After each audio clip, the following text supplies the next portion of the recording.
Greetings, one and all, and welcome to episode number 47 of Thoughts and Hunches, making money in bunches and sucker punches. It's your boy Stony back for the 47th time, and I'd like to welcome all of my favorite hoodlums, lowlifes, cheats, hustlers, scumbags, scoundrels, fienders, degenerates. You're all back for season 2, episode number 14, because I continue to deliver. Last week wasn't the greatest week, but it's still, we didn't lose, right? We wound up 3 over 500. We went 26 and 23 last week. Certainly not our best, but the numbers are holding steady. NCAA football last week, our worst week in a while, 11 and 13. Certainly not up to our standards. Friday was solid, very good day on Friday, but Saturday we kind of shit the bed. Went on a 7-game losing streak on Saturday, just really killed us. And the late night comeback as we hit 3 of our last 4 picks certainly helped. But 11 and 13 last week puts us 126 wins, 97 losses, and 2 ties on the season in NCAA football. That's good for 56.5. Doesn't look like we're going to get to 57. 57 was the goal from the start, and doesn't look like we're going to get there, especially with conference championship week this week and bowl season starting next week. So, yeah, that's basically it. Now, as far as upcoming telecasts, beware of bowl season, because that's going to change everything around, right? I could do multiple per week, but I'm going to try to do them 1 per week and just get the bowl games that will be played during that specific week, if that makes any sense to you. Or just hit subscribe, and this way you'll be notified as soon as a new video drops. NFL last week, 6 and 9. 2 straight losing weeks. Not good. 89 and 58 on the season. We're still at 60.5% in the NFL.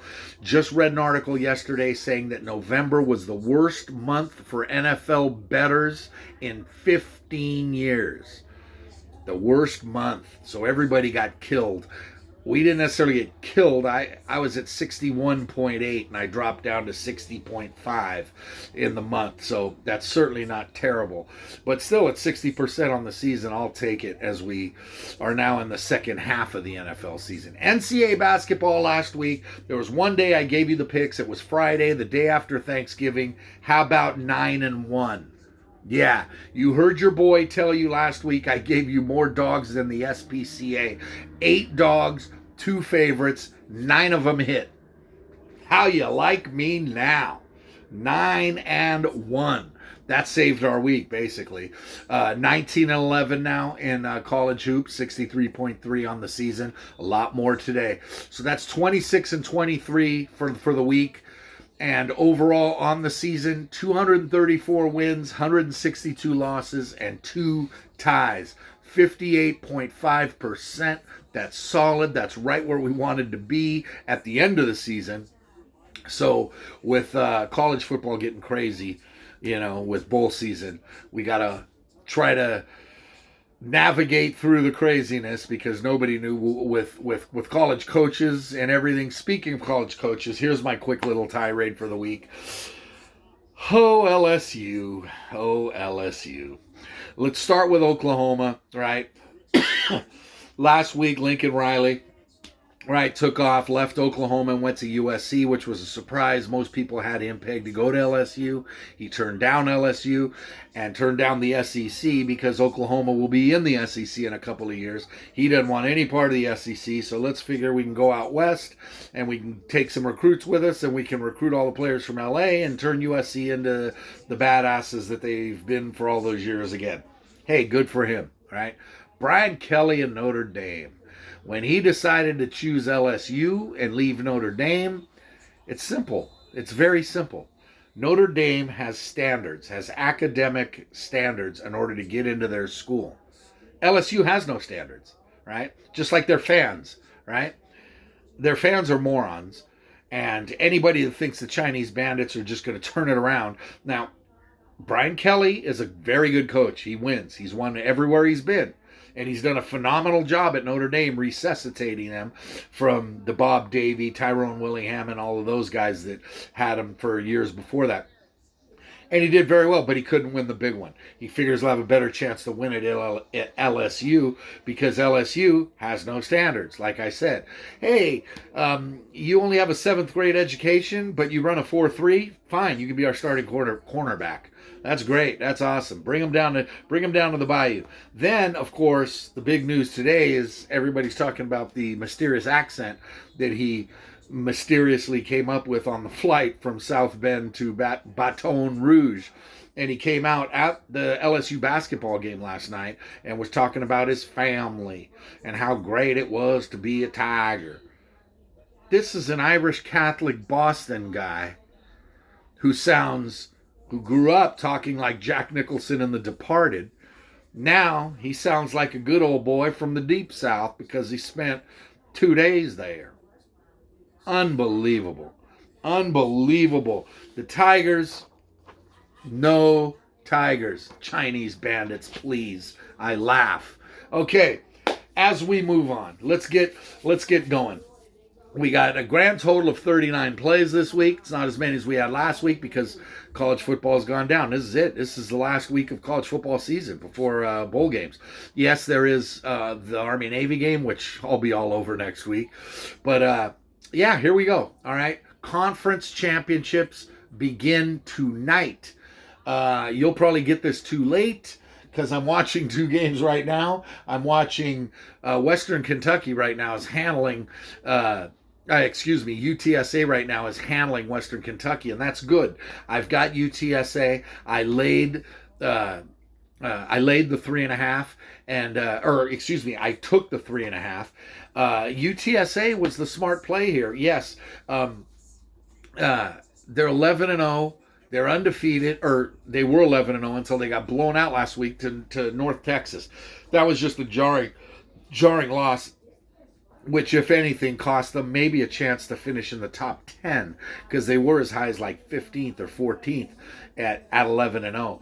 But you got to figure they're going to bounce back. And as much as I like Western Kentucky, which is just a hop, skip, and a jump from here, they're 9-3. They've had a good season, and they started out this game well, but UTSA is starting to take over right now, and I've got them plus 3.5. They're closing in on halftime, and UTSA is up 14.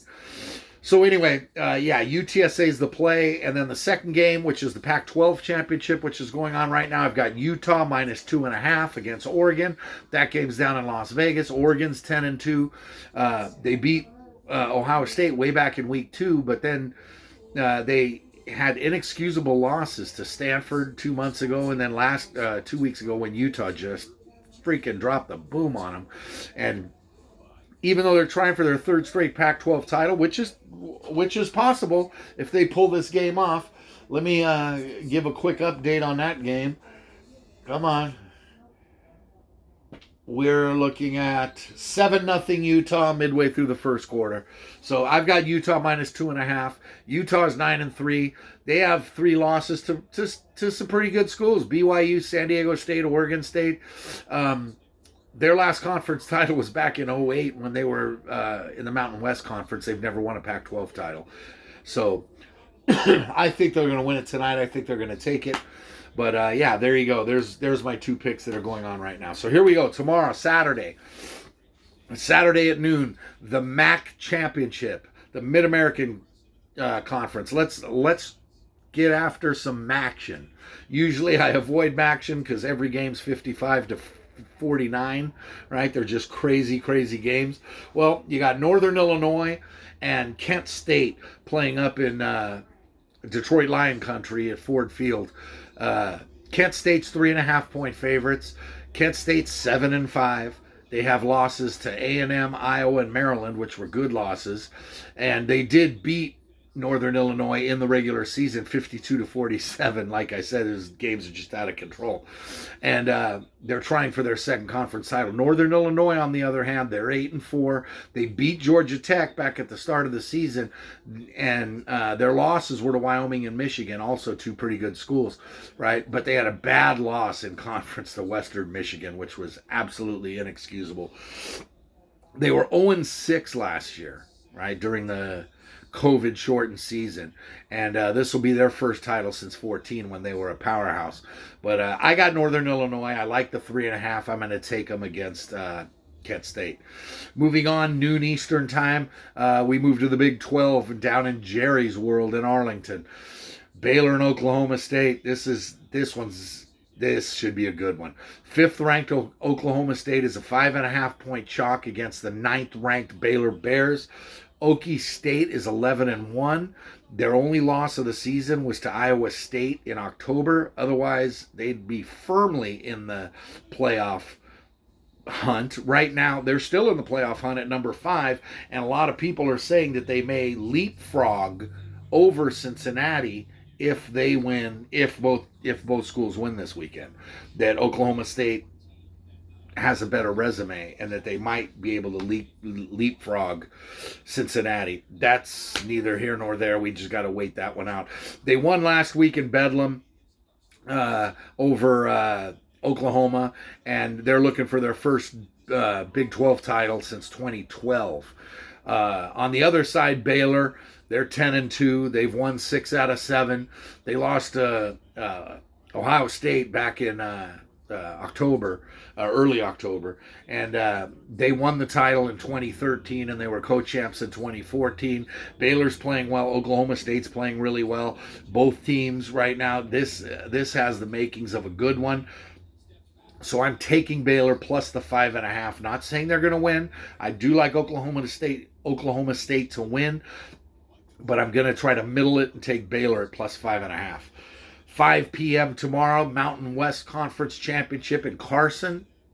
You got 19th seeded San Diego State as 5.5 point chalk over Utah State. What head coach Blake Anderson has done at Utah State has been nothing short of a miracle. Arkansas State had him last year. He left Arkansas State, went to Utah State, didn't have much, didn't have anything to work with, and they were a train wreck at the start of the season. But since then, they've won 6 out of 7. They got the second best offense in the conference, and their losses were to Boise, BYU, Wyoming. Those are good losses, right? So Utah State is legit, and they're getting 5.5 here. But they're up against the Aztecs right now, who are 11-1. Their only loss was last week to Fresno, a game in which I had San Diego State in the Degenerate Special, which cost us that night. Head coach Brady Hoke, we know him well, and he's done an amazing job. He's got the number 1 defense in the Mountain West Conference, and they were the champs back in 12, 15, and 16. So this will be their first Mountain West Conference championship in 5 years. And they do it on the ground. You'd think San Diego State is throwing the ball, and no. They do it on the ground, and they do it with defense. It's old school football, and it's working right now. I like San Diego State. I'm going to lay the 5.5 on the road. It's a home game because that's where they've been playing their games. So take San Diego State, lay the 5.5. 3:30 p.m. Sun Belt action in Lafayette, Louisiana. Ooh La La, better known as University of Louisiana Lafayette, comes in as 3-point dogs to Apollonia. It's Appalachian State. Louisiana's ranked 24th. App State's 10-2. They've won 6 straight, 5 blowouts. They're cruising. They're beating the shit out of everybody. They lost to Louisiana way back on October 12th. Haven't lost since. They beat Coastal Carolina the next week and have been rolling ever since, right? A win would be their 5th title, right? And App State is a major player. Even though they're in a smaller conference, they're a major player. Louisiana Lafayette, on the other hand, they're 11-1. They lost in week 1 to Texas. Remember what Texas was ranked in week 1. I think they were a top 10 team in week 1 before they fell apart. They beat Louisiana in week 1. Since then, the Cajuns have won 11 straight, right? Billy Napier, the head coach, here's the quandary. This is what we're going to face during bowl season. Head coach Billy Napier's gone. He's going to Florida. He is coaching this game, though. This is his last game coaching at Louisiana Lafayette. He wants to get the win, right? So they could maybe, possibly qualify for a New Year's Bowl day game, possibly. Doubtful, but you never know. And like I said, they did beat Appalachian State back in October, and they beat them badly, 41-13. So I like Louisiana here. I'm going to take the 3 points. The only reason they're 3-point dogs is because Napier already has his mind on his job in Gainesville. But I think Napier wants to go out strong. I think the players want to go out strong. And I'm going to take Louisiana, and I'm going to take them to win this game outright. But I'm going to take the 3 points just in case. Moving on, 4 p.m. SEC Championship Saturdays in the South. The 3 F's: family, faith, and football. It's what we do down here. Yes, I'm not trying to act like 2 weeks in or 2 days into my residency in the South that I'm speaking y'all and hey and hi wire. How y'all doing? No. That ain't me. I'm still an Oakland boy at heart. But I've been here long enough now that they're starting to accept me as a local. Bama and Georgia. This is, it's in Atlanta. It's at the Mercedes-Benz Dome. This is it. This is the game. Number 1 versus number 3. Everybody knows everything there is to know about these two schools. Bama's 11-1. Their only loss was to A&M. The problem with Alabama, this hasn't been Nick Saban's best offense, and it hasn't been his best offensive line. And they have 4 one-score wins on their resume. Florida, Arkansas, LSU, inexplicably, because everyone knows LSU is shit, and Auburn. All those schools played them to within one score. And that's not like Alabama. Usually Nick Saban is dropping the hammer on people. Well, that's what Georgia's been doing this year. Georgia, on the other hand, is 12-0, right? They're number 1 team in the country. They're the number 1 defense in the country in yards per game, yards per play, and points per game, right? Think about that, all right? 6.9 points per game is just stupid. When you think of Georgia, you think of their defense, but they've also got a top 5 offense in the whole country, right? Number 1 defense and a top 5 offense means if Kirby Smart ever had a chance to beat his old mentor and Nick Saban, this is his chance. They've won 4 titles, right? SEC championships over the years. Alabama's won 7 of the last 12. They're trying for Nick Saban's 8th since he's been there. But Georgia, right now, this is their shot. And most people seem to think that even if they lose, they're still in the college football playoff. I agree. But they're playing for history. They want to beat Bama. They want to finish the season undefeated, and they want to just keep moving on, right? Undefeated season with a national championship. Well, this is their shot. I'm taking Georgia. I'm going to lay the 6.5. Call me stupid. Alabama is unbelievable as a dog because it just happens so rarely. But I'm going to take Georgia here. I'm going to lay the 6.5 and let that defense just dominate. 4 p.m. American Athletic Conference game at Nippert Stadium up the road in Cincinnati, the Queen City. Houston comes in ranked 21st, and they're getting 10.5 points, and they're on the road playing 4th-ranked Cincinnati. Now, Cincinnati is in the college football playoff right now. But like I said earlier, even if they win and Oklahoma State wins, there's a possibility Okie State could leapfrog them. I don't know. I'm not on the committee. It's not up for me to make that call. But they're 12-0. Luke Fickell has done an amazing job. Quarterback Desmond Ridder was a Heisman candidate there for a while. Their defense is just, as good as advertised, and it is legit, and it's been like that all year. They did have a couple hiccups down the stretch, but those always seem to be to lesser teams. Now, granted, everybody in the American Athletic is lesser compared to Cincinnati, including Houston, but Houston is legit, right? Cincinnati, if they do make it into the playoff, they're trying to become the first school from the group of 5 to make it in, and not one of the Power 5 conferences. Pick 6. Did I just see that correctly? Pick 6. Touchdown, Utah. You're welcome. 14-0 Utah now. Well, 13-0 pending the extra point. But yeah, that was just a pick six. And Utah down in Las Vegas is starting to put it to Oregon. So, all right. Anyway, yeah. Houston, on the other hand, Houston is 11-1. They lost in week 1 to Texas Tech and have ripped off 11 straight. They have a good passing offense, but they have a great defense. So most people that think of the American Athletic as schools that'll just roll up the points, no. You got two excellent defenses getting after it. I like Houston. I like the points. Now, 28-13 UTSA at halftime. So the Roadrunners, Western Kentucky has minus 14 yards at halftime rushing. Wow, UTSA is dominating. And I just flipped it back, and there's the pick six by Lloyd from Utah, who took it 40 yards to the house to give Utah a lead. All 10 of the Oregon fans that made the trip down to Las Vegas are upset because they're getting beat. Devin Lloyd. Okay, anyway. Houston, I'm going to take the points. Cincinnati wins. Houston covers.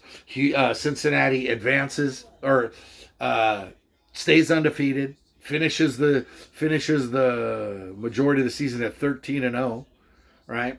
And they wait for the committee's decision on Tuesday night to decide whether or not they're in the college football playoff. But I like Houston. I'm going to take the points plus 10.5. 8 p.m. ACC. In Charlotte, Bank of America Stadium. This one has all the makings too of a good one. Number 15 Pitt is a 3-point chalk against 16th ranked Wake. Wake is 10-2. Their only losses were to Miami and Western Michigan. Ouch. Neither one of those teams very good. I thought Miami was going to be good. They were shit for 6 weeks. But they bounced back, and they turned their season around with some wins over the last month and a half. But Miami and Western Michigan, those are losses. Otherwise, Wake would be in the discussion for a playoff trip. But Sam Hartman, he's the quarterback. He's done a phenomenal job at Wake, right? Their last ACC title was 15 years ago in 2006. So Sam Hartman is going to try to do I don't want to say the impossible, but the very difficult, and beat Kenny Pickett. Kenny Pickett, the quarterback for Pitt, has led them to a 10-2 record, 43 points per game. Their only losses were to Carolina and Clemson, two losses. There's nothing wrong with either one of those, although Wake did beat both of those schools. They've never won an ACC title since joining, right? But they did win 2 Big East titles in 2004, 2010. I'm not exactly sure what year Pitt joined the ACC, but it was like 14 or somewhere around there. Anyway, I like Pitt here. I like Wake a lot, and I think they've done a fantastic job, and I really like Sam Hartman. But Pickett right now is on another level, and I'm going to take Pitt, and I'm going to lay the 3. 8 p.m., the last conference championship game of the weekend is, I don't want to say the biggest, but Georgia-Bama is the biggest. But this one's going to have a lot of eyes on it, and there's a reason why they're putting it in prime time after the SEC championship game. It's the Big Ten championship at Lucas Oil Stadium in Indianapolis. Number 2 ranked Michigan is 10.5-point chalk over 13 ranked Iowa. Michigan did it. Michigan finally vanquished the OSU Ghosts, and they beat Jim Harbaugh finally got a win over Ryan Day, finally got a win over Ohio State, of which he was 0-6 or 0-7 against. They run the ball. They're 11-1. Their only loss was October 30th to Michigan State. Otherwise, they'd be undefeated at number 2. I mean, they're number 2 anyway. But they run the ball for 224 yards a game, and they pass the ball for 226 yards a game, which is just remarkable balance and the way that they run the ball. Their defense is just stupid good. It's legit. They blasted Ohio State last week, a team that I had going to the national championship game against Georgia because I thought Ohio State was the only team that could beat Georgia. Now I'm starting to change my tune. Right, Michigan, I warmed up to Michigan about the middle of the season. I finally jumped on board with them until they got beat pretty bad by Michigan State. and Kenneth Walker III ran all over him. Well, I just wasn't, I've been down on them.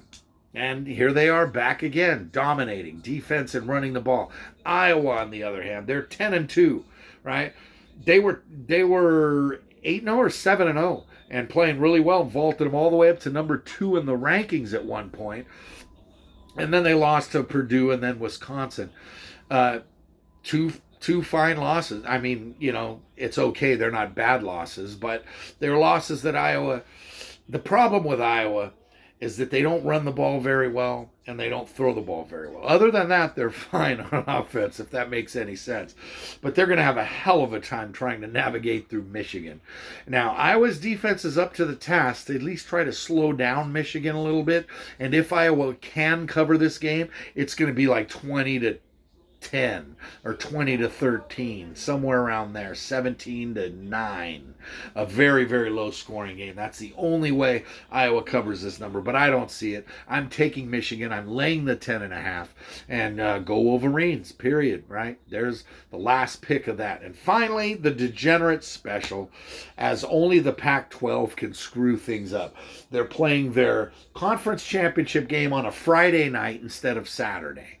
Okay, they think more people are going to watch on Friday? No. But yeah, I'm watching, of course, because I got action on it, and there's money on the streets that can't be ignored. And here comes Utah right down the field. Utah might win this game by 40. They're hammering Oregon right now. They're heading in to make it a 3-score lead, and the first quarter's not even over yet. I mean, Utah's dominating. Okay, anyway, the degenerate special is a regular season game in the Pac-12 featuring USC and Cal. All right? Keep in mind, I have won the last 3 degenerate specials. I've been on kind of a roll. Took UCLA last week to hammer Cal, which is what they do, because Cal is Cal, and they're shit. And UCLA ran right over them. You're welcome for that one, by the way. Well, this week, it's every UCLA fan's worst nightmare. USC versus Cal. Can they both lose? Hope so. Hope the final score is 0-0. This way, neither team scores. Doesn't matter. This game means absolutely nothing in the grand scheme of things. Lincoln Riley will not be coaching them in this game. Cal is still shit. Both teams are 4-7. Neither team's going bowling.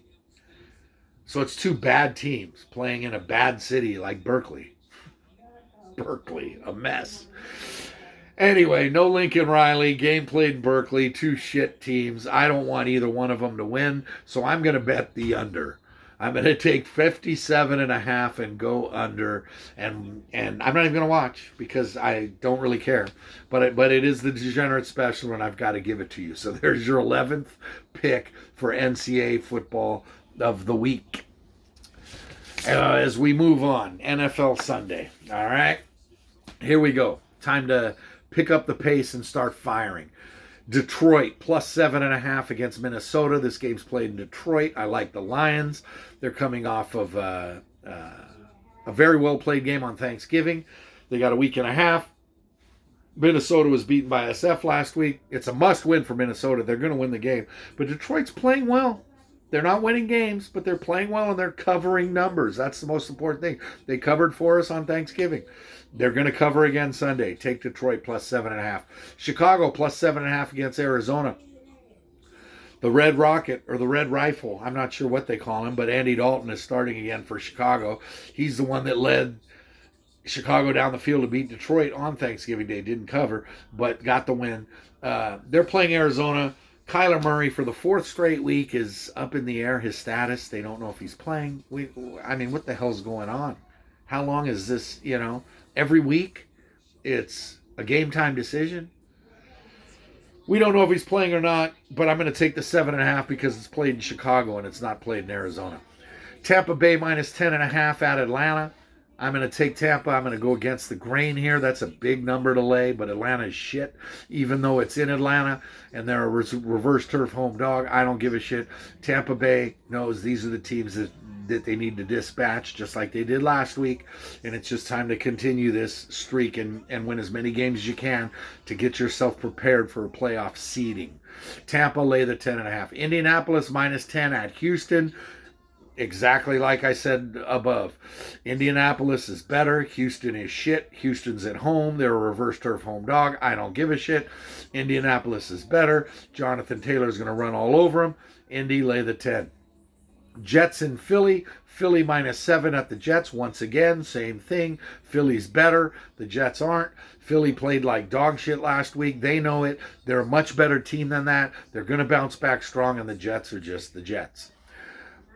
Cincinnati -3 at home against the Chargers. I like Cincy. The Chargers are just way too up and down. Cincinnati's starting to get their groove again. Cincinnati's going to be a dangerous team down the stretch, and these are two teams that are going to be fighting tooth and nail for a wild card spot. But I like Cincinnati here at home, laying the 3. Giants +6.5 at Miami. I'm going to take the 6.5. Most people would take Miami and say, well, the Giants are shit. And yeah, that's true. Miami's won 4 in a row. They got things going. Defensively, they finally started to fix things, because offensively, they really haven't had a problem this year, even with a banged up Tua, who always seems to be banged up, but they're winning games. So he's playing hurt, he's sitting out, he's starting, he's winning, and Miami's winning games. And the Giants are shit. We all know that. Something here don't feel right. I'm going to take the 6.5 and roll with the Giants. Washington, the Redskins, still call them that. They're 1.5-point dogs heading to Allegiant Stadium in Las Vegas, take on the Raiders. The Raiders put the fear of God into Dallas on Thanksgiving, and the Raiders need this one desperately. But Washington all of a sudden has gotten hot, and Washington is now in the playoff picture. So Washington needs it. The Raiders need it. This is going to be a good game. This is going to be a very good game. But I like Washington. I'm going to take the 1.5. Right now, I'm really trusting Tyler Heineke, and the defense has gotten a lot better. Moving on, Pittsburgh versus Baltimore. Baltimore's 4.5-point chalk in the Steel City at the giant ketchup bottle at Heinz Field. I like the 4.5. I'm going to take Pitt. Lamar Jackson's not quite himself yet, but he's going to play, and they're going to win, and they're going to win by a field goal, because Justin Tucker always kicks a field goal to beat Pittsburgh. I'm going to take the Steelers, +4.5. Jacksonville, +13 against the Rams. I'm going to take the Rams here. I like the Rams at home. I don't like the Rams the way they've been playing. The Rams are one of the most overrated teams in the NFL, if not the most overrated team in the NFL. But Jacksonville is Jacksonville. And I thought about it for a minute. I thought about taking Urban Meyer and the 13 points, which is a lot. If they were in Jacksonville, it would probably be 10. Then I'd be more inclined to take Jacksonville, but that one just didn't seem right. Interception. Look at that. Look at that. Oregon just got an interception. Wow. Stuffed out Utah's drive in the red zone. Wow, that was a big one. Second quarter just started. Utah still up 14-0. Anyway, I'm going to take the Rams, lay the 13. Niners versus Seahawks. Up in the Pacific Northwest, Lumen Field now it's called, whatever. Seattle, the 49ers could deliver a knockout blow right here to Seattle. They could force Seattle to trade Russell Wilson. They could force Pete Carroll's hand and have him either retire or fire him. And it's time for Seattle to start over. The 49ers could do that if they win, and the 49ers have long history of losing in Seattle, long history of losing to Seattle, whether it's in Seattle or it's in SF, doesn't really matter. The 49ers have always had trouble. Russell Wilson and Pete Carroll have made the Niners their bitch for the last 10 years. Well, not the way the Niners have been playing right now. They're running the ball with a purpose. Their defense is playing better. Yes, I know they're missing Debo and they're missing Fred Warner, but they'll be back next week, and in the meantime, they've got enough weapons to beat Seattle right now. Take the Niners, lay the 3.5. Denver, Kansas City. At Arrowhead, Kansas City's 9.5-point chalk. Denver's playing much better. Teddy Two Gloves gets hurt every week. Somebody else from Denver steps in. I don't even know who the quarterback is this week. Kansas City should win this game by 3 touchdowns. I'm going to take KC. I'm going to lay the 9.5 at home at Arrowhead. As much as I like Denver, they don't have a quarterback, period. Russell Wilson might be there next year. Jimmy Garoppolo might be there next year. Who knows? We'll see. Anyway, that's the Sunday night game. And then finally on Monday night, it's Buffalo versus New England. This one's up in Buffalo. New England's the hottest team going. New England has everybody's looking at them, and they can make a major statement here against Buffalo. They're 2.5-point dogs. They can prove to everybody that their 6-game win streak is not a fluke, and they can win 7 straight and take firm control of the AFC with a win here. Not going to happen. Buffalo's going to get them this time. Buffalo minus 2.5. I'm going to take the Bills on Monday night. There's your 13 NFL plays. Now, rapid fire college hoops on Saturday. You ready? Here they come. Noon. All these times are Eastern time. Big 5 matchup, St. Joe's versus Villanova. Villanova's 22.5-point chalk. I like St. Joe's. I always take dogs in Big 5 matchups. St. Joe's gets beat and gets beat bad, but they cover the 22.5. Also at noon, Memphis heads down to Oxford to take on Ole Miss. Memphis 1.5-point favorite. Penny Hardaway needs to right the ship right now because the Tigers are struggling. And Ole Miss is getting better. I like Ole Miss. I'm going to take 1.5. Noon also, Miami versus Clemson, ACC matchup. Miami's at home, laying 1. I like the Canes. Take the Canes. 12:30 p.m. Marquette versus Wisconsin in the battle of the state of Wisconsin. Wisconsin's 8.5-point chalk, played in Madison at home. I like Marquette. Too many points. Take the Golden Eagles, or the Marquette Warriors, which is what I still refer to call them. Take the Warriors plus 8.5. 1 p.m., San Diego State and Michigan. Michigan's had their struggles. Jawan, get it together, Jawan. What the hell's going on? They're back home, and they're 7.5-point chalk. But I like San Diego State because I like the dogs in college hoops, especially early in the season. 2 p.m., North Carolina State versus Louisville, another ACC matchup. This one is in Raleigh, and Louisville's 1-point favorite. I like NC State, the 1-point dog at home. Home dog. 2 p.m., Tennessee -4 at Colorado. Tennessee right now is light years ahead of Colorado. It would be an 9-point spread if it were played in Knoxville. Colorado's not bad, but Tennessee's top 25 team. Take Tennessee, lay the 4. 4 p.m., BYU versus Missouri State. BYU, let me tell you something. The WCC right now is loaded. Everybody knows about Gonzaga, but they got some very good teams out there. Santa Clara's playing well. BYU's playing well. USF is playing well. St. Mary's is always playing well. They're very good teams in the WCC, so watch out. They could be more than just Gonzaga going. There could be 2 or 3 teams from the WCC going this year because of how tough that conference has gotten over the years, thanks to Gonzaga. But anyway, I like BYU. Lay the 2 against Missouri State. Lock of the week right there, BYU. There's your winner.